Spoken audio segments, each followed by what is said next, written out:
Next topic है क्षेत्रफलीय सदिश। क्षेत्रफलीय सदिश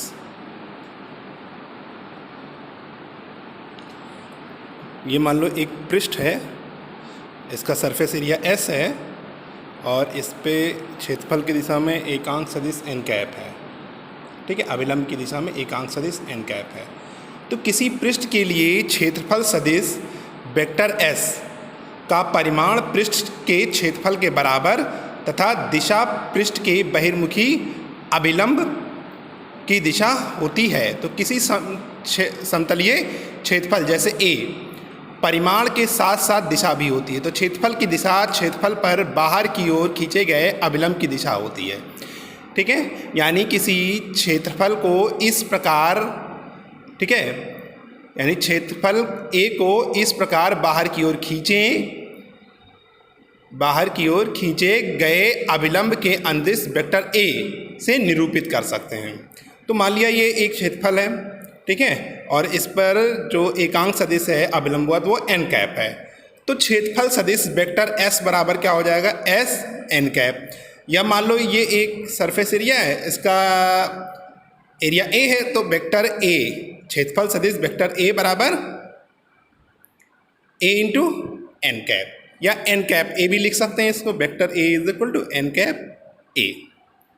ठीक है, तो यदि किसी पृष्ठ का क्षेत्रफल S हो तथा उस पर बहिर्मुखी अभिलंब की दिशा में एकांक सदिश n कैप हो, तो वेक्टर S बराबर क्या हो जाएगा, S n कैप हो जाता है। वेक्टर S बराबर S n कैप। ठीक है, जहाँ पर n कैप क्या है, एकांक सदिश है, और वेक्टर A क्या है, क्षेत्रफल सदिश है। अब घन कोण, नेक्स्ट टॉपिक है घन कोण। तो किसी भी वृत्त की, ये मान लो एक वृत्त है, ठीक है, तो इस पर हमने एक चाप ले लिया CD। तो चाप द्वारा, ठीक है, केंद्र पर एक कोण अंतरित होता है। ठीक है, इसको हम क्या कहते हैं, समतलीय कोण कहते हैं। यानी कोण बराबर चाप बटे त्रिज्या। तो किसी भी चाप, ये इतना हिस्सा अगर हम वृत्त पर कोई खंड ले लें, इतना हिस्सा ये चाप कहलाता है। चाप CD के द्वारा केंद्र पर बना कोण क्या कहलाता है, इसको हम समतलीय कोण कहते हैं। ठीक उसी प्रकार गोलीय, अगर मान लो कोई पृष्ठ है और वो गोलीय हो जाए, तो उस गोलीय सरफेस के द्वारा वृत्त के केंद्र पर, गोले के केंद्र पर जो कोण अंतरित होता है उसको हम घन कोण कहते हैं। लगभग कोण देखा है जोकर की टोपी के शेप में इस तरीके का, तो ये जो एंगल बनेगा, ये पूरा एंगल, ये घन कोण कहलाता है। इस कोण को हम घन कोण कहते हैं। ठीक है, तो मान लिया कि ये एक गोलीय सरफेस है। ठीक है, अब इस पर हमने क्या ले लिया, ये एक गोलीय सरफेस है। ठीक है, गोलीय सतह है। ठीक, अब इस पर एक हमने घनकोण बना लिया, इसका रेडियस R है, ये कोण जो बन रहा है ये d ओमेगा है। ठीक है, और ये dA है, सरफेस एरिया इसका क्या है, dA वेक्टर है। तो घन कोण d omega is equal to क्या हो जाएगा, dA अपान R स्क्वायर। ठीक है, dA अपान R स्क्वायर, ये घन कोण हो जाएगा।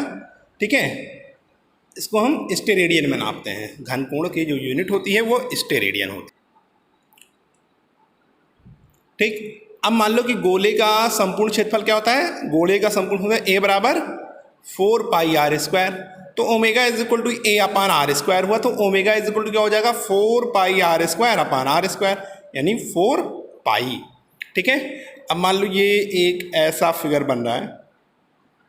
ठीक है, ये पूरा जो कोण अंतरित हो रहा है ये d ओमेगा है, ये कोण d ओमेगा है, और ये जो सरफेस है ये dA cos थीटा है। ठीक है, और ये इसका क्षेत्रफल सदिश हो गया dA। ठीक है, ये dx दिशा हो गई, और इसका एकांक सदिश n कैप, और इसके बीच में जो एंगल बन रहा है थीटा बन रहा है। तो गोले द्वारा केंद्र पर अंतरित कोण d ओमेगा बराबर क्या हो जाएगा, dA cos theta upon R square, या हम इसको लिख सकते हैं dA vector dot n cap upon R square. D omega is equal to D A cos theta upon R square, D A vector into N cap upon R square. Next topic है वैद्युत flux.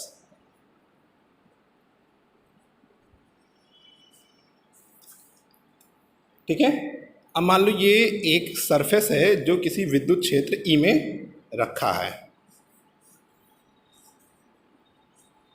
ये किसी विद्युत क्षेत्र ई में रखा है, तो ये वैद्युत क्षेत्र में स्थित एक काल्पनिक पृष्ठ, ठीक है, वैद्युत क्षेत्र में स्थित काल्पनिक पृष्ठ के क्षेत्रफल से अभिलंबवत दिशा में गुजरने वाली वैद्युत बल रेखाओं की संख्याओं की जो माप होती है उसी को हम वैद्युत फ्लक्स कहते हैं। इसको हम फाई ई से रिप्रेजेंट करते हैं। तो ये मान लो एक असमान पृष्ठ है, ठीक है, ये एक समान वैद्युत क्षेत्र है, ठीक है, इस पर एक पृष्ठ रखा हुआ है। तो इस पर हमने एक स्मॉल सरफेस एरिया ले लिया, छोटा सा, ये पूरे पृष्ठ का एरिया ए है और इस पर एक हमने छोटा हिस्सा ले लिया जिसका एरिया ऑफ क्रॉस सेक्शन क्या है, डी ए है, ठीक है, और पृष्ठ अवयव डी ए को एक क्षेत्रफल वेक्टर डी ए से निरूपित करते हैं।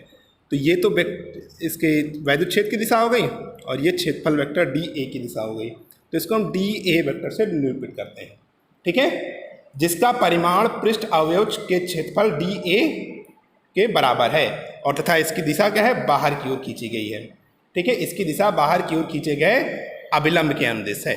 तो माना पृष्ठ अवयव डी ए की स्थिति पर वैद्युत क्षेत्र क्या है, ई है, तो इससे होकर गुजरने वाला, ठीक है, जो वैद्युत फ्लक्स होगा वो ई डॉट डी ए का जो गुणनफल होगा वो वैद्युत फ्लक्स फाई ई कहलाएगा, ठीक है। वैद्युत फ्लक्स क्या हो जाएगा, D phi E is equal to vector E dot D A vector. अब क्या करेंगे, हमें संपूर्ण पृष्ठ निकालना है तो हम इसको इंटीग्रेट कर देंगे। तो क्या हो जाएगा, phi E is equal to closed integral vector E dot D A vector, जहाँ पे क्लोज ये क्या है, संपूर्ण पृष्ठ के लिए पृष्ठ समाकलन है,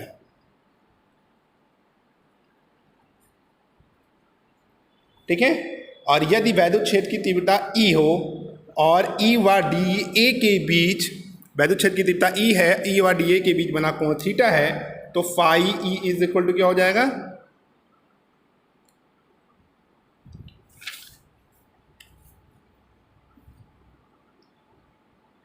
closed integral of vector E dot D A vector, ये आया था। तो इसको लिख सकते हो closed integral of E D A cos theta. तो vector A dot vector B क्या होता है, ए बी कॉस थीटा, उसी से आ रहा है। तो ये हो जाएगा E cos theta integral of D A, ठीक है। तो क्या हो जाएगा, E cos theta into A, ठीक है, जहाँ पर integral of D A is equal to A, ये इंटीग्रल का फॉर्मूला होता है, D A is equal to A. तो क्या हो जाएगा, E cos theta close integral of D A, तो डी ए का इंटीग्रल करेंगे तो ए आएगा, तो ई कॉस थीटा इंटू ए, तो इसको लिख सकते हैं ई ए कॉस थीटा। तो वैद्युत flux phi E is equal to क्या आ गया, ई ए कॉस थीटा। अब अगर इनके बीच का बना कोण थीटा इज इक्वल टू 0 हो जाए तो थीटा क्या हो जाएगा, phi E is equal to E A cos 0, cos 0 की वैल्यू 1 होती है, तो phi E is equal to E A, ठीक है।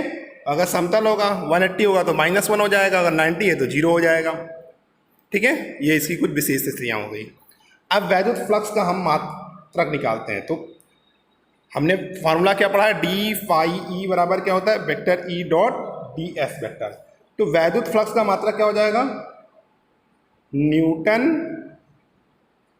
मीटर स्क्वायर प्रति कूलाम, ठीक है। तथा वैद्युत क्षेत्र की विमा क्या हो जाएगी, ML3 T-3 A-1।